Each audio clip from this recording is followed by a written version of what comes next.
Wadidaw, akhirnya One Piece chapter 1088 hadir ke tengah-tengah kita semua, Leo. Baik, tanpa berlama-lama lagi, mari kita lanjut berlayar. One Piece chapter 1088 diberi judul Pelajaran Terakhir. Chapter diawali dengan sesuatu yang menampilkan color sprint dari serial spesial One Piece live action. Kita bisa melihat Monkey D. Luffy, Roro Noa Zoro, Nami, Usopp, dan Sanji di depan dalam pose bertarung. Dan wajah dari Shanks, Koby, Buggy, Kuro, Garp, Mihawk, Arlong, dan Don Krieg, atau bisa juga Smoker, tidak 100% yakin mereka semua menjadi latar belakang. Dan kemudian ada kalimat Tomorrow Studio X Netflix juga muncul dalam color sprint. Baik, chapter 1088 dimulai dengan menampilkan kilas balik di Marineford lama. Monkey D. Garp sedang mengajar kelas untuk marinir baru. Koby masuk ke kelas juga, itu pelajaran pertamanya. Dia memiliki penampilan yang sama seperti saat di Arch East Blue. Kemudian Garp mengajukan pertanyaan kepada semua marinir baru. Pertanyaannya adalah, jika satu bayi dan satu orang tua terdampar di sebuah pulau dan Anda memiliki perahu yang hanya dapat memuat 2 orang, siapa yang akan Anda selamatkan? Ucapnya. Dan kemudian Koby menjawab, saya akan turun dari kapal sendiri, jadi keduanya bisa hidup. Mendengar itu, Monkey D. Garp melempar kapur ke arah Koby. Kamu salah, ucapnya. Orang tua itu tidak punya banyak waktu yang tersisa, jadi biarkan dia mati saja. Lalu kemudian Garp kembali berbicara, mengapa Anda semua menjadi marinir? Bukankah itu untuk melindungi masa depan rakyat? Kemudian Anda dan bayinya memiliki lebih banyak masa depan daripada orang tua itu. Hanya Anda dan bayinya yang harus terus hidup, ucapnya. Sebuah pesan dalam dan tersirat ya, Leo. Generasi muda adalah aset yang memang seperti yang Garp katakan wajib kita lindungi. Karena generasi mudalah yang akan mengisi kekosongan yang ditinggalkan para generasi lama atau orang tua kita di masa yang akan datang. Yap, cukup sampai di situ. Mari kita kembali ke cerita. Masih dalam kilas balik, usai pelajaran, Monkey D. Garp dimarahi oleh instruktur angkatan laut. Dia meminta Garp untuk tidak pernah mengajarkan hal seperti itu lagi, karena semua kehidupan manusia adalah sama berharganya, ucapnya. Namun Garp tidak setuju dengan itu. Monkey D. Garp berkata, masa depan anak muda tidak terbatas. Yap, aku pun sepakat, Jicang. Kemudian kita beralih ke kilas balik lain, tepatnya di Pulau Amazon Lily. Setelah insiden Boa Hancock beberapa hari yang lalu, Yonko Kurohige setuju untuk meninggalkan Pulau Amazon Lily, namun dia membawa 800 marinir dan sebuah kapal perang bersamanya. Vice Admiral Yamakaji hanya berdiri dan menonton karena markas angkatan laut tidak memberikan izin untuk melawan Yonko. Namun Koby maju dan menawarkan Kurohige untuk membawanya saja sebagai tawanan, sebagai ganti untuk keselamatan anak buahnya. Vice Admiral Yamakaji mengizinkan Koby melakukannya karena Koby adalah anggota dari SWORD. Yah, kita semua tahu seperti apa yang telah dijelaskan Kuzan. Tidak seperti angkatan laut biasa, anggota SWORD diberi kebebasan untuk mengabaikan perintah apapun yang mereka pilih dan dapat bergerak dan bertindak sesuka hati mereka tanpa akibat yang berarti. Mereka dapat menjalankan misi yang biasanya dilarang atau memerlukan izin, seperti memulai konfrontasi dengan salah satu Yonko. Sebagai imbalannya, Angkatan Laut dan pemerintah dunia tidak bertanggung jawab atas tindakan mereka dan dapat memutuskan hubungan yang tersisa dengan anggota SWORD jika itu menjadi pilihan yang nyaman. Mereka juga tidak memiliki kewajiban untuk membantu atau menyelamatkan personil dari SWORD yang mendapatkan masalah. Kembali ke cerita di masa kini, Semua orang di kapal perang Garp panik. Mereka menembak tangan raksasa yang merupakan kekuatan buah iblis dari Avalo Pizarro yang memang mengarah atau menyerang kapal perang Garp yang berisi para angkatan laut, anggota SWORD, dan tawanan yang telah dibebaskan dari Pulau Hachinosu. Namun upaya yang mereka lakukan tidak bisa membuat lengan raksasa batu atau pulau itu berhenti. Sementara itu di lain sisi, Koby mengatakan jika tangan itu turun atau mengenai kapal perang angkatan laut, ratusan nyawa akan hilang. Apa yang harus kita lakukan, Vice Admiral Garp? Ucap Koby.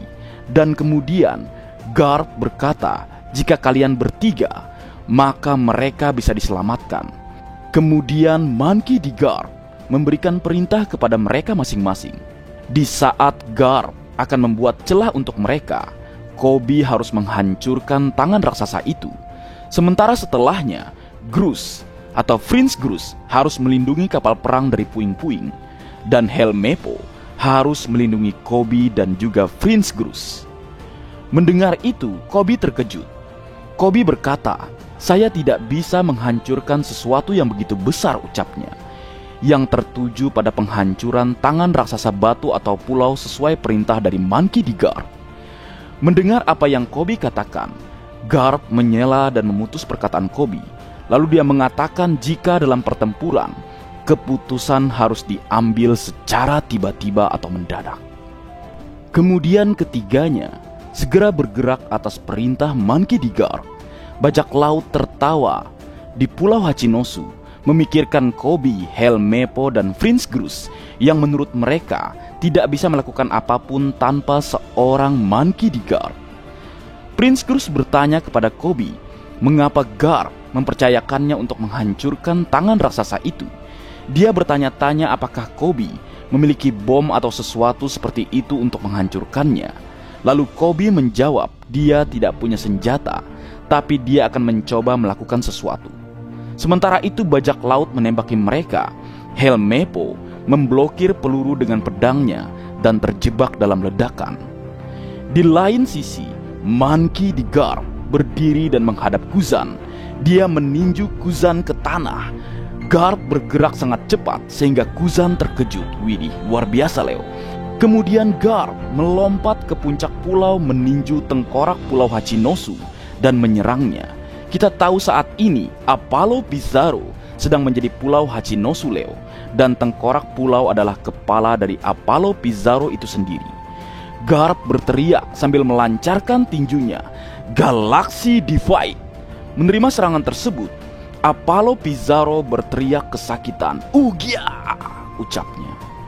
Kita bisa menyaksikan bagaimana Monkey D. Garp menggunakan serangan besar-besaran yang membuat tengkorak pulau terbelah menjadi dua dan membuat tubuh asli Avalo Pizarro terluka parah dan bercucuran darah yang keluar dari kepalanya. Sementara itu kita juga bisa melihat Prince Grus dan Koby mengikuti Garp. Grus berkata, "Apa yang akan kamu lakukan, Koby?" Koby berkata jika dia tidak akan membiarkannya jatuh. Koby kemudian melompat ke udara menghadap tangan raksasa Pizarro. Pizarro kesakitan, tapi dia masih mengayunkan tangannya ke bawah untuk menghancurkan kapal perang Garp sebagai upaya balas dendam. Kemudian kilas balik lainnya dimulai, kembali ke masa ketika Koby dan Helmeppo pertama kali bergabung dengan angkatan laut.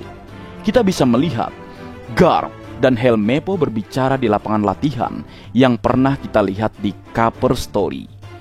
Garp menyadari jika Koby berhasil berkembang dengan sangat cepat, tetapi dia memiliki jumlah luka yang tidak normal pada bagian tangan dan bahunya. Helmeppo mengatakan Koby tidak ingin dia memberitahu siapapun, tetapi faktanya Koby tahu dia memiliki keterampilan bertarung yang lebih sedikit daripada orang normal. Jadi untuk mengimbanginya, dia perlu berlatih antara 100 sampai 200 kali lebih keras dari orang lain. Helmeppo juga mengatakan bahwa Koby telah berlatih secara rahasia setiap malam dengan meninju tas kapal perang atau samsak kapal perang, seperti yang pernah dilakukan Garp dan Kuzan di masa lalu. Kemudian berpindah ke momen lain di saat ini untuk menampilkan Monkey D. Garp tersenyum sambil mengingat pelatihan itu. Semua perompak menertawakan Kobe dan mereka berkata, Kobe tidak mungkin bisa menghentikan tangan raksasa itu.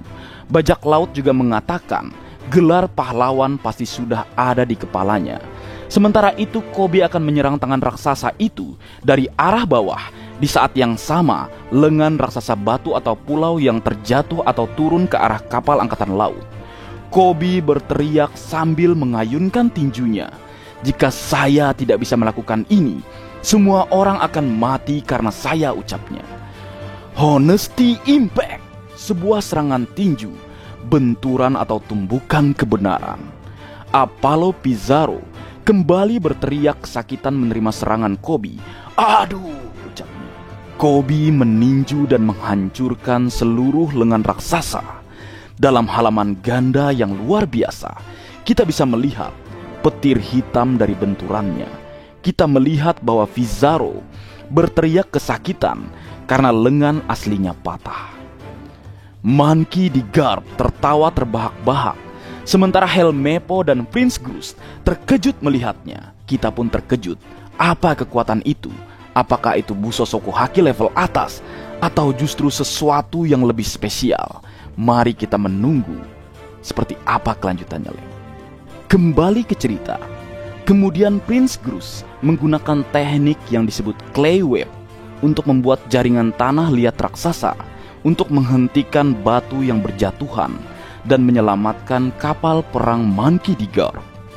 Kobe, Helmeppo, dan Prince Gust berakhir dengan selamat di kapal perang. Kemudian Garp menghubungi dan berbicara dengan semua orang di kapal perang dengan Denden Mushi. Garp berkata dan memberi perintah, kalian semua maju dengan kecepatan penuh dan lari dari Hachinosu. Sekarang juga saya akan menemukan cara untuk bertahan hidup di sini. Misi kita sudah selesai dan keselamatan kalian adalah hal yang paling penting, ucapnya. Kobe menangis dan meminta kapal untuk kembali, namun Prince Gust menghentikannya sambil menangis juga. Dan masih dengan Monkey D. Garp yang berbicara melalui Denden Mushi, kalian semua adalah masa depan angkatan laut, ucapnya. Dan dalam halaman ganda terakhir, Monkey D. Garp tergeletak di tanah dengan bilah es yang tertusuk di dadanya. Dia dikelilingi oleh bajak laut Kurohige dan juga Kuzan. Monkey D. Garp masih tertawa saat es menyebar dari lukanya. Dan kita bisa melihat wajah Kuzan, tetapi matanya tersembunyi, yang sehingga membuat ekspresinya tidak diketahui. Ini akan kita bahas secara terpisah, Leo. Kemudian narator berbicara di dalam koran hari berikutnya. Berita yang dilaporkan ke dunia adalah pahlawan muda Kobe kembali dengan selamat. Monkey D. Garp, pahlawan legendaris, menghilang di Hachinosu, pulau bajak laut. Dan kabar terakhir, Yonko Mugiwara no Luffy mengambil alih pulau Egghead sebagai bentengnya. Dan kembali ke cerita di luar koran tadi, Leo. Kemudian di panel terakhir chapter kali ini, kita melihat bahwa kapal marinir atau angkatan laut tiba di pulau Egghead. Gorosei, admiral, para elit angkatan laut nampaknya siap berbenturan, Leo. Dan kabar terakhir, di akhir chapter, saatnya beristirahat karena minggu depan libur. Baik, mungkin segitu dulu yang bisa aku bagi bersama kalian, Leo. Semoga kalian terhibur dengan apa yang aku buat dalam kesempatan kali ini. Terakhir, jika ada kesalahan dalam pengucapan atau hal yang menurut kalian kurang pas atau kurang tepat, Marga Anime memohon maaf yang sebesar-besarnya. Sekian.